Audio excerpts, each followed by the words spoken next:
के लिए मालूम है, बैनर आप लोग देख रहे हैं। कौमी इत्तेहाद मोर्चा बेदारी अभियान के तहत ये मीटिंग रखी गई है। इस मीटिंग में क्या क्या बातें की जाएंगी वो सब हम आप लोगों के लिए बताएंगे। अभी हमारे टिसुआ के आफ्ताब भाई, कई मरतबा हमारी इनसे बात हुई कौमी इत्तेहाद मोर्चा के ताल्लुक़ से। क्या है ये कौमी इत्तेहाद मोर्चा? अल्लामा गुलाम रसूल बलियावी साहब अपनी कौम के लिए क्या पैगाम देना चाह रहे हैं, इन सब चीज़ों को मद्देनज़र रखते हुए आज ये टिसुआ में हमारे आफ्ताब भाई की मेहनत से और उनके साथियों की मेहनत से ये मीटिंग रखी गई है। हमारे फरीदपुर से आए हुए जो भी हमारे मोर्चा के साथी हैं, इन लोगों ने, हमारे मौलाना साहब ने बड़ा कीमती समय निकाला, ये हमारे साथ आए, इनका बहुत बहुत शुक्रिया। सबसे पहले आप ये समझिए कि कौमी इत्तेहाद मोर्चा क्या है। आपके टिसुआ में गुलाम रसूल बलियावी साहब के लिए काफ़ी लोग जानते होंगे। हमारे अशरफ बिलाली जो आपके टिसुआ के हैं वो अच्छी तरीके से जानते हैं। कौमी इत्तेहाद मोर्चा गुलाम रसूल बलियावी साहब ने लगभग 15 से 20 साल हो गए इसकी नींव रखे। इसका मेन मकसद ये है कि आज हमारी जो औलादें हैं वो निहत्ती हैं, वो कमज़ोर हैं। जब जिसकी मर्जी हो हजरत, जब जिसकी मर्जी हो, किसी भी चौराहे पे हमारे बच्चों को घास का पौधा समझ के लोग लिंच कर दे रहे हैं। हमारे बच्चों का मुकदमा भी नहीं लिखा जाता ढंग से थानों में। ऐसा क्यों? ये बात तय है, जो समाज संगठित नहीं होता है, जो समाज एकजुट नहीं होता है, जो समाज शिक्षित नहीं होता है, जो समाज अपने लिए संघर्ष नहीं करता है, उसकी औलादें मारी जाती हैं। ये तो तय है और वो आपके साथ हो रहा है। आप आए दिन देखते होंगे, कभी तबरेज अंसारी, कभी पहलू खान, XYZ, जाने कितने नाम हैं गिनाने के लिए, वो मैं आपको गिना सकता हूँ। लेकिन उन लोगों की सही ढंग से लड़ाई नहीं लड़ी जा रही है। क्यों नहीं लड़ी जा रही है? क्योंकि आज की डेट में कौम मुस्लिम के जो भी फ़र्द हैं हजरत वो तितर बितर हैं। और आप एक बात वादा कर दूँ आप लोगों से कि कौमी इत्तेहाद मोर्चा या मेरा कोई यहाँ से प्रत्याशी नहीं लड़ेगा, ना ही मैं इलेक्शन लड़ूंगा। मतलब इलेक्शन से इसका कोई लेना देना नहीं है। सीधी सी बात यह है कि हम अपनी कौम के लिए जंग लड़ रहे हैं। वो जंग ये है कि सबसे पहला पॉइंट ये कि हम लोग एकजुट हो जाएं। सालू भाई, हम लोग संगठित हो जाएं। जब हम लोग संगठित होंगे फिर हम अपनी औलादों के लिए पढ़ाएंगे, फिर शिक्षित बनाएंगे अपनी औलादों के लिए। जब हमारी औलादें शिक्षित हो जाएंगी फिर हम संघर्ष करेंगे, फिर आगे का प्लान हम लोग तैयार करेंगे। जब हमारी औलादें पढ़ी लिखी ही नहीं होंगी तब आपके बच्चों के लिए क्या मालूम कि CAA क्या होता है, तब आपके बच्चों के लिए पता ही नहीं होगा कि NRC होता क्या है, तब आपके बच्चों के लिए पता ही नहीं होगा कि 3 तलाक का मामला क्या है। हम लोग अपने घरों में बैठ के 2-2, ढाई-ढाई, 3-3 घंटे फिल्में देखते हैं और समय बर्बाद करते हैं। सबसे बड़ी लानत आज के वक्त की इस मोबाइल के डब्बे ने हमारी गैरत, हमारी आबरू छीन ली। मेरे भाइयों, मैं आपसे हाथ जोड़ के बड़ा मुअद्दबाना अपील कर रहा हूं कि जो फ़ोन की लानत है ना, ये अपनी बहन बेटियों के हाथों से मोबाइल छीन लो। हमारी वो बहन बेटियां जिन बेटियों के लिए डेली कलाम पाक, नमाज पढ़ना, सैयदा फातिमा की जो कनीज़ें हैं, वो रात के 2-2, ढाई-ढाई, 3-3 बजे आवारा बच्चों से बातें कर रही हैं, आवारा तस्वीरें देख रही हैं, अपनी बॉडी बच्चे भी ख़राब कर रहे हैं, बच्चियाँ भी ख़राब कर रही हैं। ये लानत कहाँ से निकली है? ये लानत मोबाइल के डब्बे से निकली है। और अपनी औलादों को इस छेंज के डल्लम पे सुलाने वालों, इसके कसूरवार आप हो। अगर मेरी बच्ची मोबाइल चलाएगी तो इसकी जिम्मेदारी मेरी है हजरत। अगर हम लोग चाहें अपने अपने घरों को संभाल लें तो हमारा मुआशरा संभल जाएगा, हमारा पूरा समाज संभल जाएगा। क्या ये काम होना चाहिए या नहीं होना चाहिए? सबसे पहली बात यह है कि हम अपनी बच्चियों के हाथ से फ़ोन छीन लें। उनका कोई बिजनेस नहीं है, वो कुछ नहीं कर रही हैं। हमने तो कौमी इत्तेहाद मोर्चा के बैनर तले फरीदपुर में पहल की है। भूरेखा गोटिया हम लोग रहते हैं, बाकी कई मीटिंगें मीरपुर, महादेवा, ढकनी, पचोमी, अपना गौसगंज, नौगमा, हर जगह मीटिंग हो चुकी हम लोगों की। हर जगह लोग मजबूती से खड़े हैं। सवाल सिर्फ एक है कि बचा सकते हो तो अपनी औलादों को बचा लो। आज का वक्त लड़ने का वक्त नहीं है मेरे अजीज। अपने दिल पे हाथ रख के तो आप देखिए, आज का ये वक्त लड़ने का वक्त नहीं है। हमें तकरीर करना नहीं आती, भाषण देना नहीं आते, लेकिन कुछ दिल में दर्द है। जब से गुलाम रसूल बलियावी साहब से मिले हैं ना, तब से वो दर्द ने और उफान मार लिया है। सच्चा लीडर कौम का वो होता है जो अपने लिए काम ना करे, अपनी कौम के लिए काम करे, अपने समाज के लिए काम करे। कौम का मतलब ये नहीं कि अंसारी मंसूरी शेख पठान। मेरे अजीजों, अंसारी मंसूरी शेख पठान अलवी मनिहार इसको दफन कर दो। हम सिर्फ एक कौम है, मोमिन है, मोमिन अपने नबी का कलमा पढ़ने वाले हैं। हमारे यहाँ पे कुछ नहीं है कि ये अरबपति, ये करोड़पति, ये खाकपति है। हम सब एक सब में नमाज पढ़ते हैं। जिस दिन हम लोगों ने इस चीज़ को दफन कर दिया तो आप इतने ताकतवर हो ना, इतने ताकतवर हो आप, जो आपसे ज़्यादा ताकतवर कोई है ही नहीं हजरत। मैंने हजरत इसका सर्वे किया है। हमारे यहाँ हर 8वें दिन आंदोलन होता है। पूरे भारत के अंदर कोई कौम ऐसी नहीं जो 8वें दिन आंदोलन करती हो। बगैर बुलाए हमारे यहाँ मस्जिदों में 400, 500, 1000 आदमी बगैर बुलाए पहुंचता है। संविधान ने हमें राइट दिया है प्रोटेस्ट करने का। आज के वक्त में आप देखते होंगे आई लव मोहम्मद का क्या मामला चल रहा है इस वक्त। हमारी गलती भी ना हो फिर भी मुकदमे हम ही पे। ये कब तक चलेगा? अगर हम लोग होश में नहीं आएंगे, आप अपने घर पे सोते रहो, ये अपने घर पे सोते रहेंगे, मैं अपने घर पे सोता रहूंगा, नतीजा ये निकलेगा। सवाल मेरी और आपकी लाइफ का नहीं है। हमारी और आपकी ज़िंदगी आधी कट गई, आधी कट जाएगी रोज होके। सवाल तो मेरे अजीजों उन बच्चों की ज़िंदगी का है जो बच्चे आज माँ के आंचल में खेल रहे हैं। जब वो बच्चे 20-25 साल के होंगे तब का भारत मेरा कैसा होगा? असली एनआरसी अभी नहीं लगी, ये एनआरसी का सिर्फ छिचुंदर छोड़ा जा रहा है। असली एनआरसी लगेगी 25-30 साल, 40 साल के बाद, जब आप और हम शायद इस दुनिया में ना हो हजरत, तब असली एनआरसी लगेगी।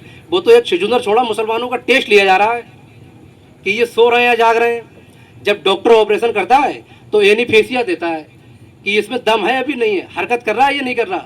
जब देख लेता है ये बॉडी इसकी हरकत नहीं कर रही है, फिर वो ऑपरेशन करता है। मुसलमानों की इस वक्त टेस्ट लिया जा रहा है और मुसलमान सो रहा है। मुसलमान 4-4, 6-6 लाख रुपए की शादियां कर रहा है। मुसलमान 4-4, 6-6 लाख रुपए की शादियां कर रहा है।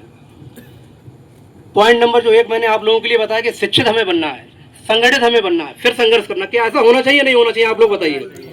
हम लोगों के लिए जात पात का रोना बंद करके एक जगह जमा होकर शिक्षित होना चाहिए या नहीं होना चाहिए? आप लोग हाथ उठा के बताइए। सब लोग संगठित होंगे या नहीं होंगे? जब हम लोगों ने अहद कर लिया कि हम लोग संगठित होंगे, अब टिसुआ वालों, हमें टिसुआ में बहुत लोग जानते हैं। हमने फरीदपुर में ये मुहिम छेड़ दी, बहुत तेजी से हम लोग काम कर रहे हैं। सिर्फ फरीदपुर ही नहीं बल्कि पूरे अतराफ में, पूरे क्षेत्र में हम लोग काम कर रहे हैं। जब हम लोगों ने ठान ही लिया है कि हम जात पात का रोना बंद कर देंगे और एकजुट हो गए, एक नबी का कलमा पढ़ने वाले हैं, तो अब आप अपने टिसुआ से ऐलान कर दो कि मेरे टिसुआ में कोई भी बच्चा बेहतरीन पढ़ने में होगा, जो बच्चा 90% प्लस होगा, चाहे वो किसी जात का हो, उस बच्चे के साथ हम नौजवान खड़े हो जाएंगे और 100-100, 50-50, 200-200 रुपए करके हम जलसों में लाख-लाख रुपए खर्च कर देते हैं हजरत। हमें सिर्फ शादियों का जो महंगा खर्च है वो ही कम नहीं करना पड़ेगा, हमें जलसों का भी महंगा खर्च कम करना पड़ेगा। बलियावी साहब अपने हर प्रोग्राम में ये बात कहते हैं, हम लाखों लाख रुपए खर्च कर रहे हैं, नतीजा हम नहीं निकाल पा रहे हैं। फिर आप ऐलान करके ये बोल दो, किसी का भी बच्चा हो, बेटा तू पढ़ाई कर, तू IAS बनना चाहता, PCS बनना चाहता, डॉक्टर बनना चाहता, वकील बनना चाहता, तेरी पीठ के तमाम नौजवान उन टिसुआ के हाथ रख दिया। अब तेरे आगे पैसे की दीवार जो गरीबी है ना, इसको आपको तुझे नहीं लड़ना पड़ेगा। अब हम लोगों ने साथ दे दिया है। क्या ऐसा नहीं हो सकता? बताइए सालू भाई। जब हम 100-100, 200-200 रुपए एक जगह जमा कर देंगे ना, लाखों रुपए इकट्ठा हो जाएगा। और वो मेरा गरीब बच्चा जिसके अंदर क्वालिटी है, जो बच्चा कुछ भी कर सकता है, IAS PCS कोई खेल नहीं है। अभी गुलाम रसूल बलियावी साहब की मेहनत से 44 बच्चे हमारे IAS बने हैं। 44 बच्चे कोई खेल नहीं है IAS बनना, और ये सिर्फ बलियावी साहब की मेहनत से नहीं हुए हैं, ये हमारे और आपके 100-100, 50-50, 200-200 रुपए की वजह से हुए हैं। जब बिहार में, झारखंड में, उड़ीसा में, बंगाल में हम लोग कामयाब हो सकते हैं, तो क्या हम टिसुआ में कामयाब नहीं हो सकते हैं? क्या हम फरीदपुर में कामयाब नहीं हो सकते हैं? या पचोमी या नरियावल नकड़िया में कामयाब नहीं हो सकते हैं? लेकिन शर्त यह है कि जात पात का रोना बंद करके एकजुट होना पड़ेगा। ये नहीं कि सालू भाई खासा में तो हम इनका साथ देंगे ना। अगर सालू भाई के दिल में दर्द होगा ना, तो सबसे पहले पारुल का ही दर्द होगा। कोई दूसरा व्यक्ति नहीं आएगा। मेरे अजीजों, अगर मैं मरूंगा तो मेरी लाश को कांधा देने के लिए आप ही लोग आओगे। दूसरा व्यक्ति तो 2 लाते और मार के जाएगा। आज हम उस दौर से जूझ रहे हैं। आज आई लव मोहम्मद कहने के लिए हमारे ऊपर इतनी बड़ी पाबंदी। हम संविधान के मानने वाले लोग हैं। मैं तो कहता हूं, खुले मंच से बोल रहा हूं मैं, और ये तो कुछ मंच नहीं, बड़े बड़े मंचों में मैंने बोला है। आप आई लव जय श्री राम बोलिए, हमें कोई आपत्ति नहीं है। हजरत आप आई लव जय श्री राम बोलिए, हमें कोई दिक्कत नहीं है। आप आई लव गुरु नानक बोलिए, हमें कोई दिक्कत नहीं है। लेकिन आई लव मोहम्मद कहने से इतनी बड़ी प्रॉब्लम, ये क्या है? ये दोहरा चरित्र नहीं तो और क्या है बताइए। हम लोगों ने 2000, एक बात और बता दूं आप लोगों के लिए, हम लोगों ने इदारे शरिया अल्लामा गुलाम रसूल बलियावी साहब ने 2022 से, आप लोगों ने सुना होगा कि मेरे नबी की इज्जत के साथ कुछ लोग खेल रहे हैं। जो मेरे नबी की इज्जत के साथ खेल रहा है, लोग उनके लिए विधायक, MP, मंत्री तक बना दे रहे हैं, उनको सिक्योरिटी दे रहे हैं। मेरे हिंद के सरकार ख्वाजा गरीब नवाज के लिए मैं हिंद का मुश्किल कुशा कहूँ हजरत, हिंद के सरकार ख्वाजा गरीब नवाज के लिए हिंद का मुश्किल कुशा कहूँ तो कोई हर्ज नहीं होगा हजरत। उनकी दरगाह शरीफ में लोग मंदिर ढूंढ रहे हैं, बताइए। जिसका 800 साल इतिहास पुराना हो, बलियावी साहब ने 2 टूक कहा था, अब आपने अच्छी जगह हाथ डाल दिया है, अब आपको पता लग जाएगा। लेकिन वो मामला सोख्त कर दिया। 2022 से जैसे जैसे बलियावी साहब को इस चीज़ का अंदाज़ा हुआ कि मेरे नबी की इज्जत के साथ, किसी भी बुजुर्गान दीन के साथ लोग खिलवाड़ कर रहे हैं, कोई भी कुत्ता या कुतिया भौंकने लगता है।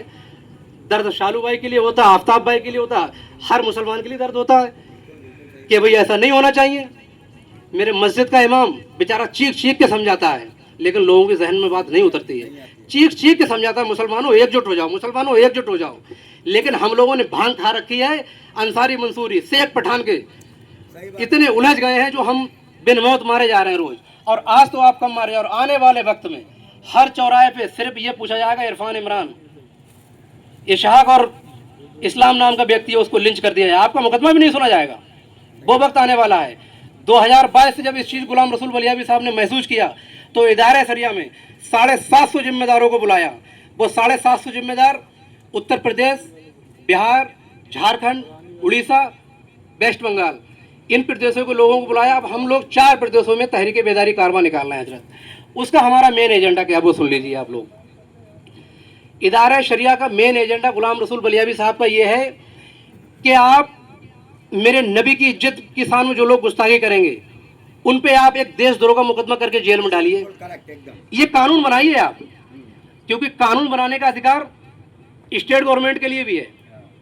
भाई केंद्र सरकार के लिए जो कानून बनाने का अधिकार है वो पूरे भारत में लागू होता है, लेकिन राज्य सरकार के लिए भी कानून बनाने का अधिकार है। अगर आप सेकुलर कहलाने वाली गवर्नमेंट हो तो आप एक कानून ले आइए। और हम सिर्फ अपने नबी की बात नहीं कर रहे हैं, किसी भी धर्म के किसी भी महापुरुष की शान में अगर कोई व्यक्ति अपशब्द बोले, अगर पारुल शंकर जी की शान में कोई अपशब्द बोले तो पारुल पर देशद्रोह का मुकदमा लगा के जेल डालिए। लेकिन याद रखिए, अगर मेरे नबी की इज्जत के साथ किसी ने खेला है तो उस पर भी देशद्रोह का मुकदमा लगा के उसको जेल में डालिए आप लोग, अगर आप सेकुलर कहलाने वाली गवर्नमेंट हो तब। वरना सेकुलर कहलाने का ढोंग खत्म कीजिए। आज तक हमारे लिए छल कपट करके लोग लूटते चले आए और हमारे बेचारे लोग। और सबसे बड़ी बात मैं आप लोगों के लिए बता दूं, हमारे जो मोहल्ले का नेता होता है ना, जिसको वोट प्यारे होते हैं, वक्त आने पे प्रधानी, मेंबरी, चेयरमैनी का इलेक्शन वो आपके हाथ पैर भी छू लेगा, अपने पैसों से आपके आधार कार्ड की फोटो स्टेट कराएगा सिर्फ वोट के लालच में। और उसके पास थोड़ी सी पावर या थोड़ा सा पैसा आ जाता है तो वो अपने मोहल्ले वालों के लिए काल बनता है। उसके अंदर ये नहीं होती कि ये फलाने का बच्चा अच्छा पढ़ने में है, इस बच्चे की तैयारी कराई जाए, ये बच्चा आर्मी में जाना चाहता है, इसकी तैयारी कराई जाए। उसके अंदर ये नहीं होती। इन नेताओं ने इस कौम के लिए बर्बाद कर दिया, इन नेताओं ने इस कौम के लिए बर्बाद कर दिया। मेरे अजीजों, हमें इन सब चीज़ों से निकलना पड़ेगा।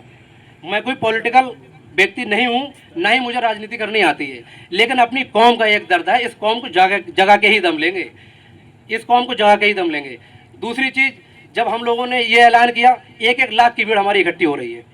झारखंड, उड़ीसा, पश्चिम बंगाल, बिहार में 1-1 लाख की भीड़ इकट्ठी हो रही है। उसमें हमारे बड़े बड़ा जिम्मेदार, जब हजरत ने 750 जिम्मेदारों को बुलाया था, उसमें हमारे रिटायर IAS भी थे, रिटायर जजेस भी थे, कई मुफ्तियान कराम भी थे हमारे। मतलब सब लोगों का हम लोगों ने एक पैनल बनाया। हजरत ने फ़ोन किया था, लेकिन मैं किसी कारण से पहुँच नहीं पाया उस मीटिंग में। हम लोगों ने पूरा पैनल बनाया और उसमें हम लोगों ने अहद किया अब संघर्ष करना पड़ेगा अपने नौजवानों को जगा के, क्योंकि हम 60 साल वालों को समझाएंगे ना। जब से हमारा देश आज़ाद हुआ है तब से एक पीढ़ी वो है जो कब्र में पहुंच गई, एक पीढ़ी वो है जो कब्र और घर के बिल्कुल करीब में है, और एक पीढ़ी वो है जो हम हैं। अगर हम लोग होश में आ गए तो हमारा समाज सुधर जाएगा।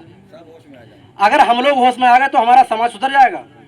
तो हम लोगों ने 4 प्रदेशों में ये खम ठोक के बोला है, और गुलाम रसूल बलियावी साहब का 4 प्रदेशों के तमाम ही लोग साथ दे रहे हैं कि मेरे नबी की इज्जत के साथ अब खिलवाड़ बर्दाश्त नहीं की जाएगी। और सिर्फ अपने नबी की बात नहीं करना, किसी भी धर्म के किसी भी महापुरुष की शान की इज्जत के साथ खिलवाड़ बर्दाश्त नहीं की जाएगी अगर आप सेकुलर गवर्नमेंट हो तो। दूसरी चीज़, आज का वक्त का मुसलमान जो है वो दलित से बदतर हो गया हजरत।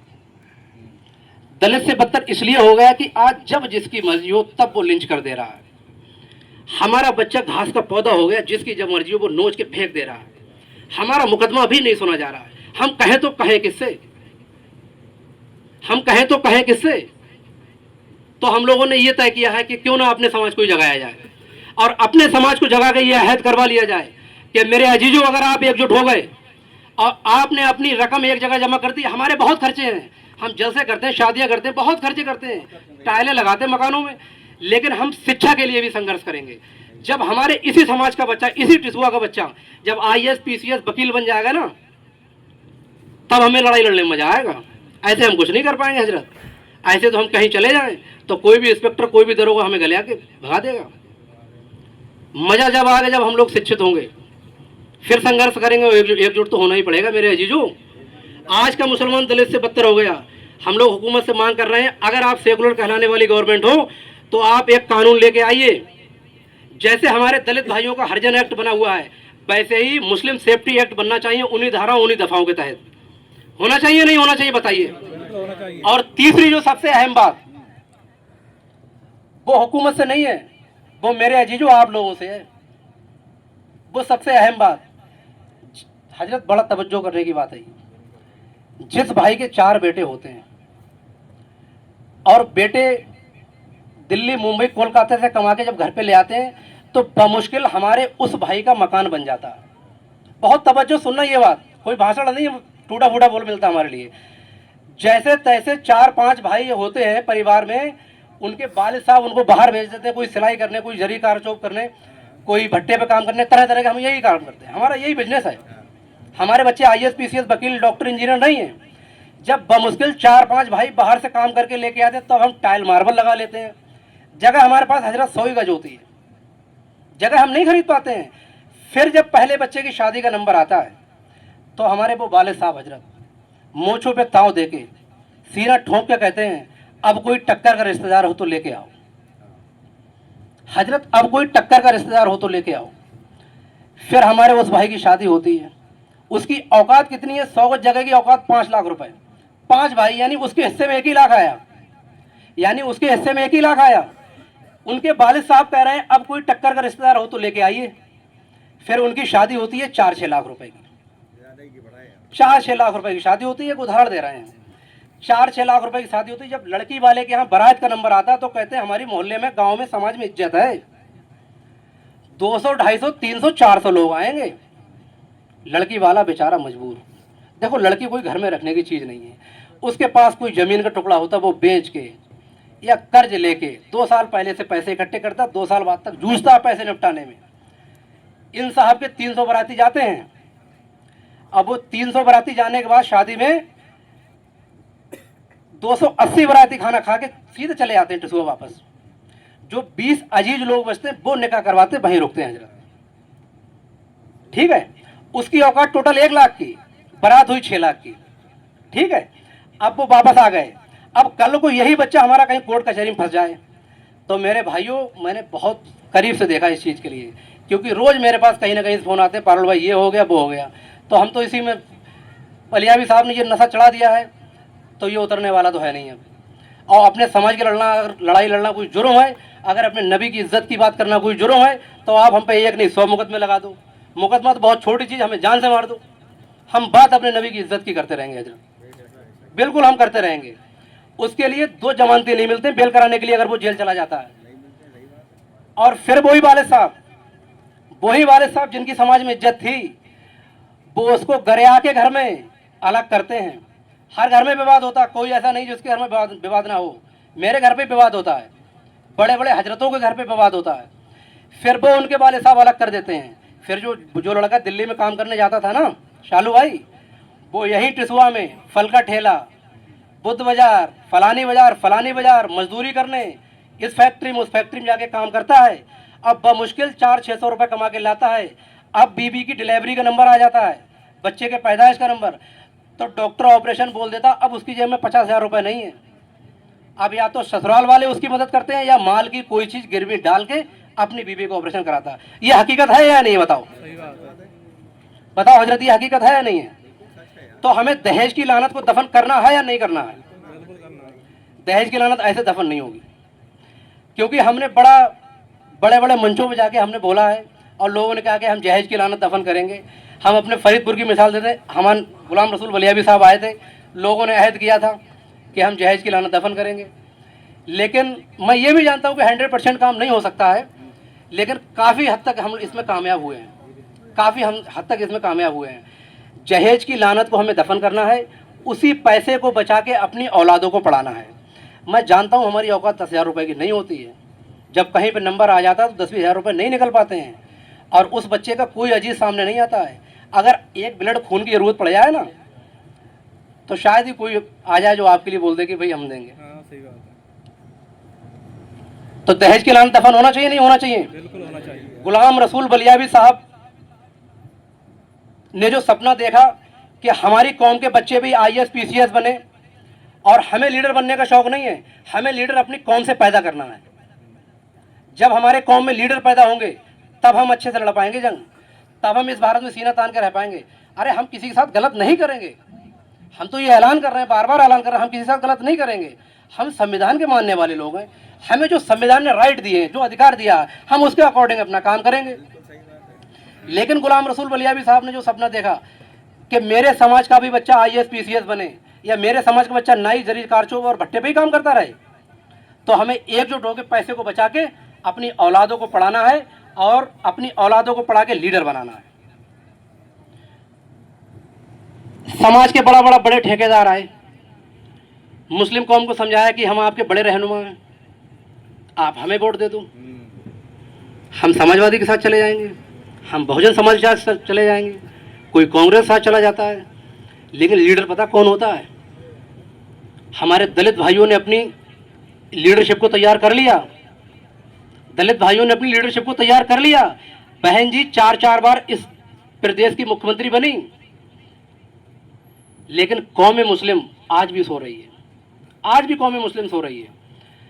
जब दलित भाई अपना लीडर तय कर सकता है, जब पासवान भाई अपना लीडर तय कर सकता है, वो हुकूमत में हिस्सेदारी ले सकता है, तो कौम मुस्लिम भी ले सकती है हजरत। लेकिन शर्त यही है कि एकजुट होना पड़ेगा।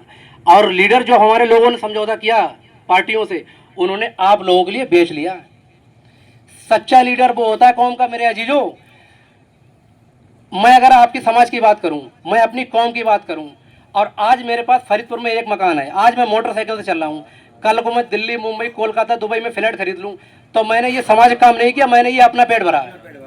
यानी मैंने आप लोगों के साथ दुरुपयोग किया, मैंने आप लोगों के साथ गलत किया। सच्चा लीडर कौम का वो होता है जो समाज की लड़ाई लड़ने के साथ साथ अपने बारे में ना सोचा, अपने समाज के बारे में सोचा। गुलाम रसूल बलियाबी साहब राज्यसभा सांसद रहे, गुलाम रसूल बलियाबी बिहार लेजिस्लेटिव के चेयरमैन रहे, कई मर्तबा कैबिनेट मंत्री रहे, लेकिन आज तक गुलाम रसूल बलियाबी साहब के पास अपना मकान नहीं है खुद का। तो ये कौम के लीडर है सच्चे।